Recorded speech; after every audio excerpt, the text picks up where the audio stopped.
2026년 7월 24일 미국 샌프란시스코의 한 행사장에서 반도체 업계 계산이 통째로 어긋나는 일이 벌어졌어요.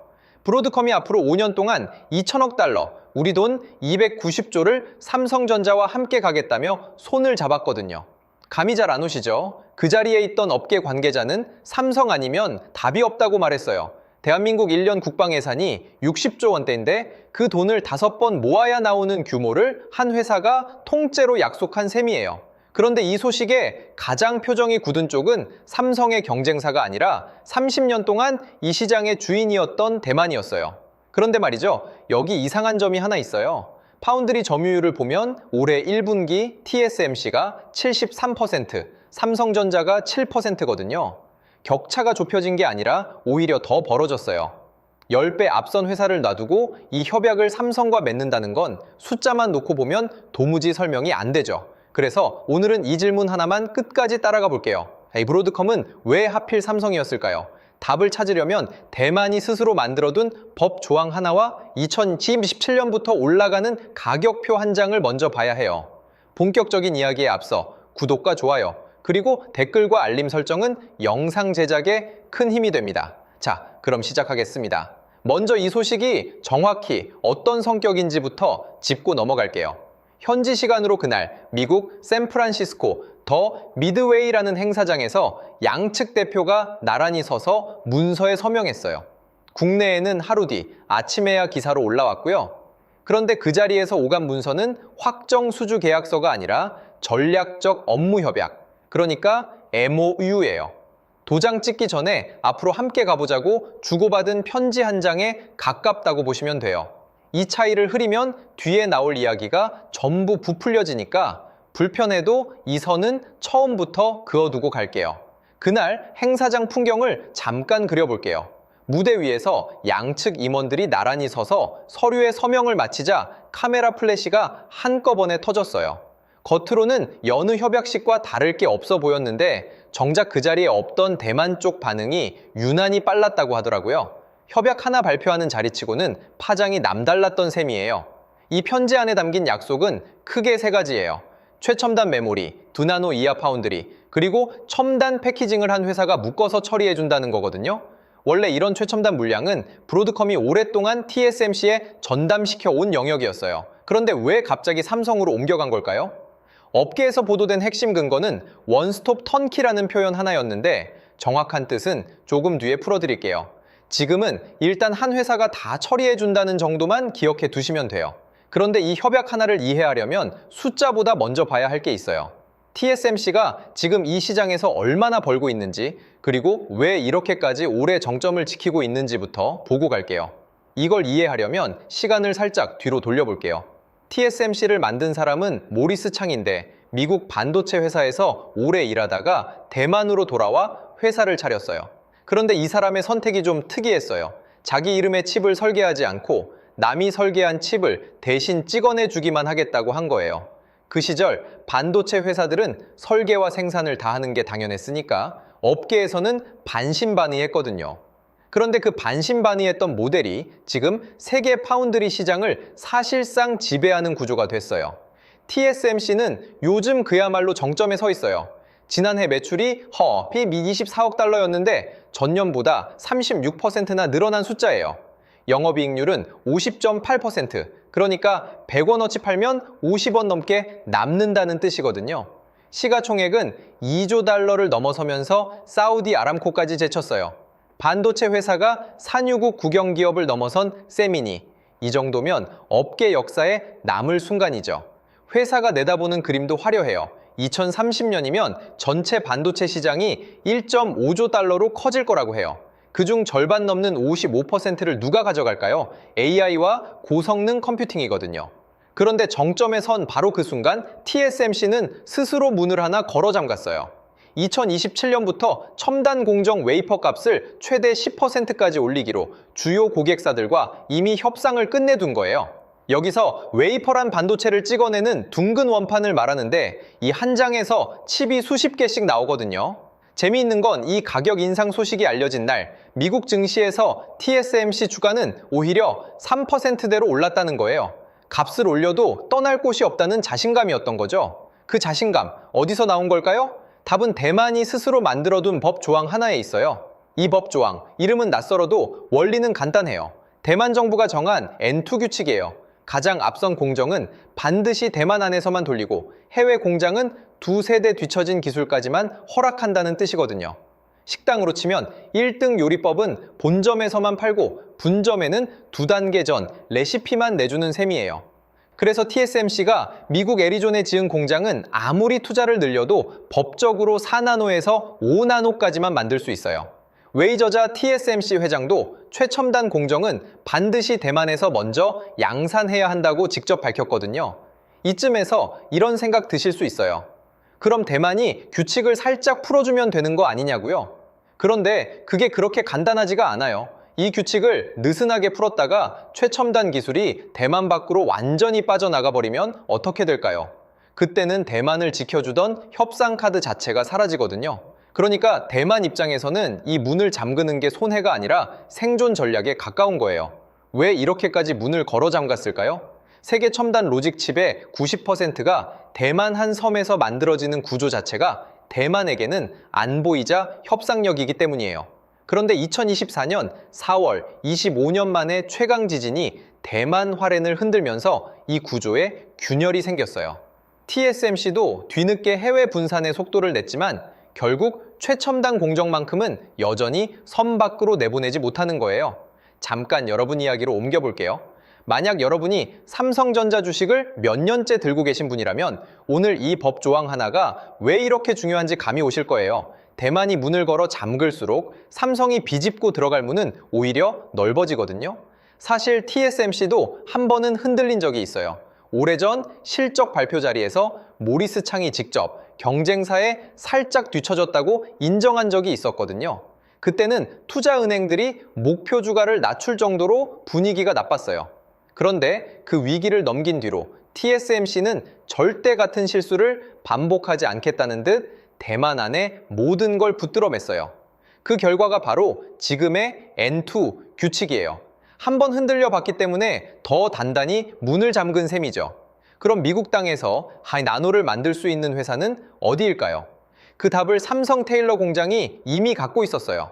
삼성전자는 미국 텍사스 테일러에 3표 70억 달러, 우리 돈 54조 원을 쏟아부었어요. 지금은 한 달에 5만 장을 만드는 수준인데 2027년 2나노 본격 양산에 맞춰 10만 장까지 끌어올릴 계획이거든요. 이미 검증도 끝났어요. 테슬라가 AI 반도체 생산을 맡기면서 165억 달러, 약 23조 원 규모의 계약을 맺었는데 기간이 2033년 말까지예요. 여기서 중요한 건 삼성은 대만 N2 규칙의 적용을 받지 않는다는 사실이에요. 대만 회사가 아니니까요. 그래서 미국 땅 위에서 2나노 라인을 준비할 수 있는 회사가 지금 이 순간에는 삼성뿐인 거예요. 물론 그렇다고 아무나 이 자리에 들어올 수 있는 건 아니에요. 최첨단 라인 하나를 새로 짓는 데는 막대한 돈과 시간이 들고 무엇보다 그 라인을 실제로 돌려본 경험이 있어야 하거든요. 경험 없이 도면만 그려서는 수율이 나오지 않으니까요. 그러니까 이 자리는 법적으로 가능한 회사이면서 동시에 실제로 해본 회사여야 앉을 수 있는 자리였던 거예요. 그런데 대부분 모르는 사실이 하나 있어요. 이 모든 준비, 사실은 7년 전 아무도 주목하지 않을 때부터 시작됐거든요. 이재용 회장은 이 판에 얼마를 걸었을까요? 그 규모부터 볼게요. 2019년 화성 캠퍼스에서 반도체 비전 2030을 선언하면서 대규모 투자와 함께 전문 인력을 1만 5천 명 채용하겠다고 밝혔어요. 그 뒤로도 투자 규모는 계속 커졌어요. 최근에는 광주 반도체 클러스터를 포함해 국내에만 2,665조 원 규모의 투자를 새로 발표했거든요.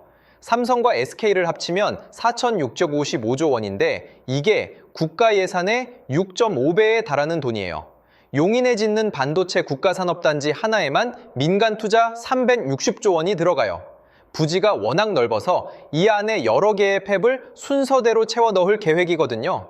물론 미국 쪽 셈법이 다 삼성에 유리하게만 돌아간 건 아니에요. 미국 정부가 처음 약속했던 보조금은 64억 달러였는데 나중에 47억 4,500만 달러로 26%나 줄어들었어요. 그러니까 이 베팅은 정부 지원을 믿고 간 도박이 아니라 지원이 깎여도 밀어붙이겠다는 자기 돈으로 낸 승부수에 가까워요.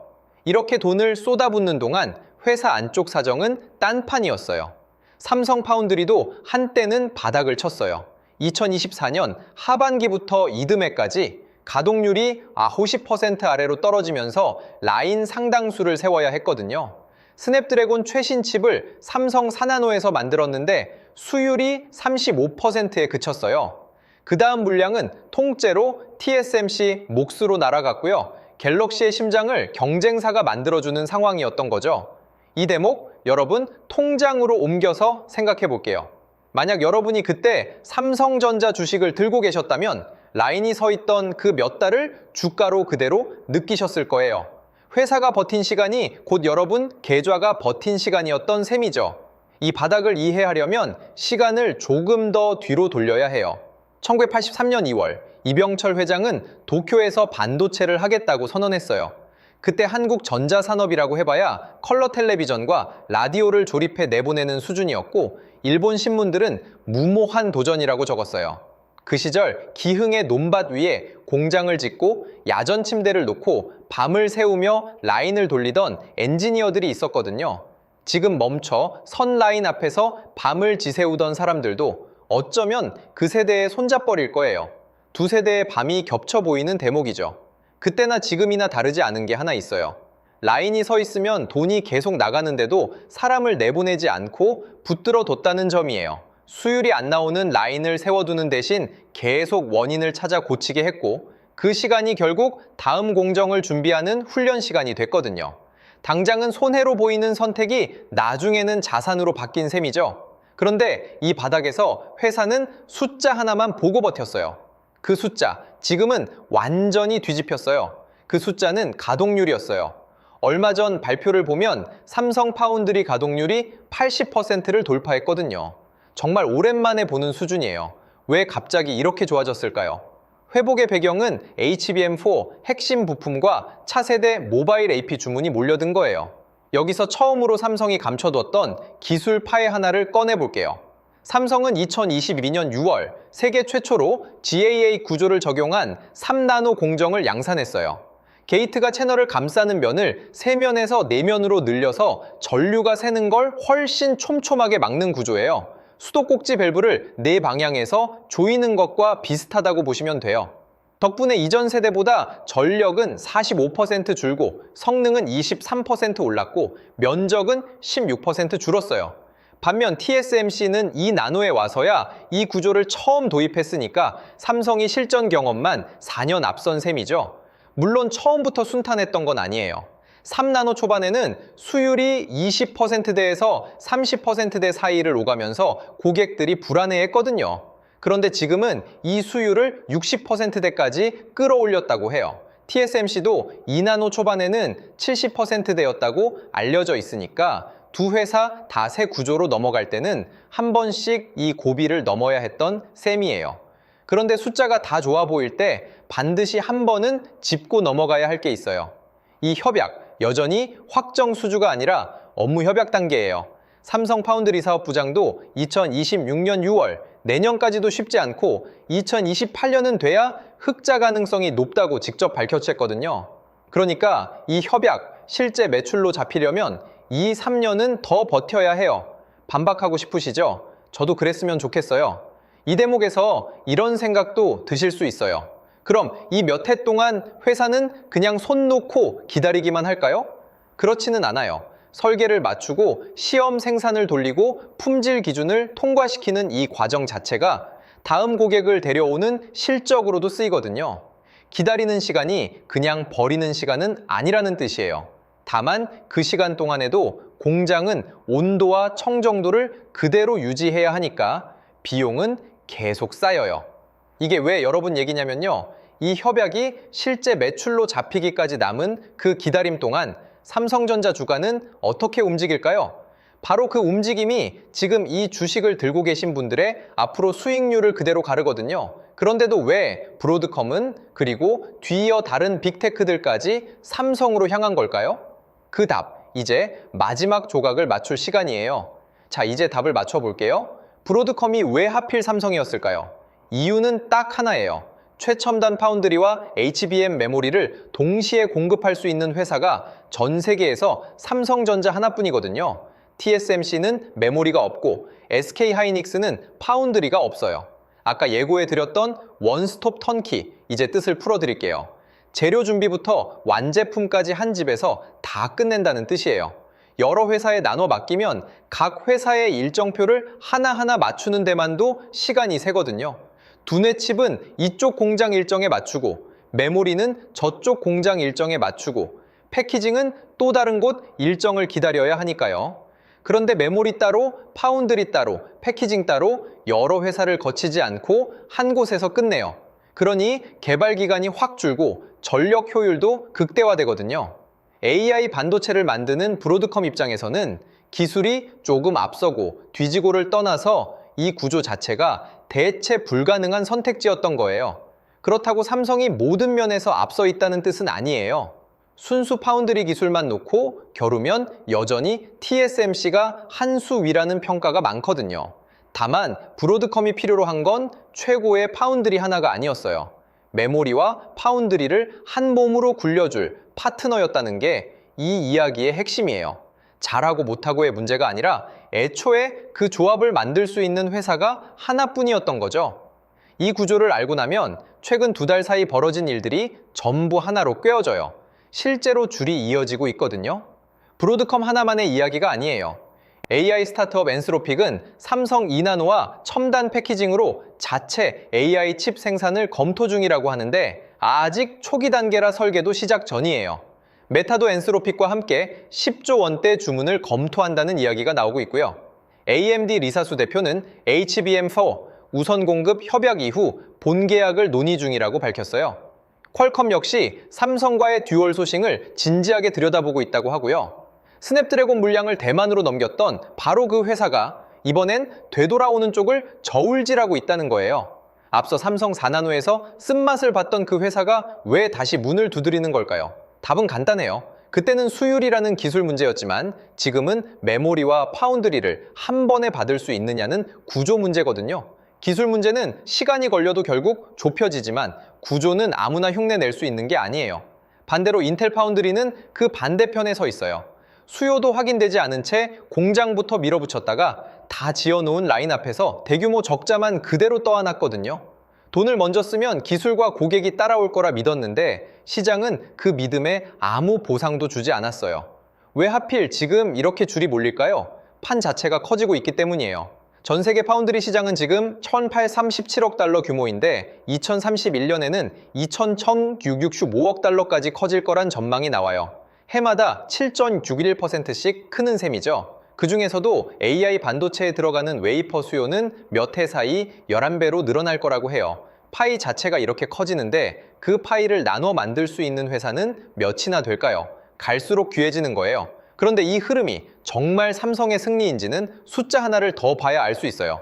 얼마 전 발표된 분기 실적을 보면 매출은 171조 원대, 영업이익은 89조 원대로 사상 최대예요. 그런데 이 이익의 대부분은 메모리 초호황에서 나온 거고 파운드리는 여전히 적자로 추정돼요. 오히려 완제품을 만드는 부문은 8천억 원을 그대로 증발시켰는데 이 사업부가 적자를 낸 건 이번이 처음이에요. 메모리 값이 오른 청구서가 같은 회사 안에서 되돌아온 셈이죠. 그래서인지 사상 최대 실적을 발표한 날에도 삼성전자 주가는 고점 대비 17% 빠진 구간에 머물러 있어요. 그럼 실적은 사상 최대인데 왜 주가는 빠지고 있는 걸까요? 시장이 보는 건 오늘의 숫자가 아니라 다음 분기의 숫자거든요. 지금의 이익 대부분이 메모리 값 상승에서 나온 거라면 그 값이 꺾이는 순간 이 좋은 실적도 함께 꺾일 수 있다는 걱정이에요. 협약이 아무리 늘어나도 당장 다음 분기 장부를 바꿔주지는 못하니까 시장은 일단 의심하고 보는 셈이죠. 처음으로 돌아가 볼게요. 표정이 굳었던 건 분명 대만이었어요. 그리고 그 이유는 이제 분명해졌어요. 메모리와 파운드리를 동시에 가진 회사만 이 판에 낄 수 있는 자리로 바뀌고 있었고 그 자리에 지금 앉아있는 건 삼성전자 하나예요. 그렇다면 앞으로 미국의 빅테크들은 왜 자꾸 대만이 아니라 한국을 찾아올까요? 이 질문 다음 이야기로 이어질 거예요. 돌이켜보면 이 모든 이야기는 결국 한 가지를 말해주는 것 같아요. 잘 나갈 때 문을 더 걸어 잠그는 쪽과 바닥에서도 라인을 세워둔 채 다음 기술을 준비하던 쪽. 시장은 결국 어느 쪽 손을 들어줄까요? 준비된 쪽이었다는 거예요. 화면 너머에서 각자의 자리를 지키고 계신 여러분도 지금 어딘가에서 자신만의 바닥을 버티고 계실 거예요. 그 시간 헛된 걸까요? 오늘 이 협약이 그렇지 않다는 걸 조용히 증명해준 셈이에요. 돈이 오간 협약 하나, 법조항 하나, 가격표 한 장. 따로 보면 그냥 뉴스 세 줄이지만 나란히 이어놓고 보면 한 산업의 무게중심이 옮겨가는 순간이 보이거든요. 그리고 그 무게중심이 완전히 자리 잡을 때까지 이 채널은 매일 아침 그 흐름을 따라가 볼게요. 자, 그러면 여기까지가 오늘 준비한 이야기예요. 뉴스 헤드라인만 보고 그냥 무심코 지나쳤다면 몰랐을 그 안쪽 사정까지 오늘은 조금 더 또렷하게 보셨을 거라 믿어요. 이 영상은 특정 종목의 매수나 매도를 권하지 않아요. 투자 판단과 그 책임은 시청자 여러분 각자에게 있다는 점 꼭 기억해 주세요. 여러분은 이 협약, 삼성의 승리라고 보시나요? 아니면 아직은 시기상조라고 보시나요? 정답을 정해두고 묻는 게 아니라 진짜로 여러분 생각이 궁금해서 여쭤봐요. 댓글로 남겨주시면 하나하나 읽어볼게요. 여기까지 정말 긴 이야기 끝까지 함께 해주셔서 진심으로 감사해요. 오늘 나온 숫자와 조항들 한 번에 다 외우지 않으셔도 괜찮아요. 다음에 비슷한 소식을 들으실 때 오늘 이 흐름이 자연스럽게 떠오르신다면 그걸로 충분해요. 구독과 좋아요, 댓글과 알림 설정은 영상 제작에 큰 힘이 됩니다. 내일도 미국 시장이 끝나면 바로 이 자리에서 다시 만나요.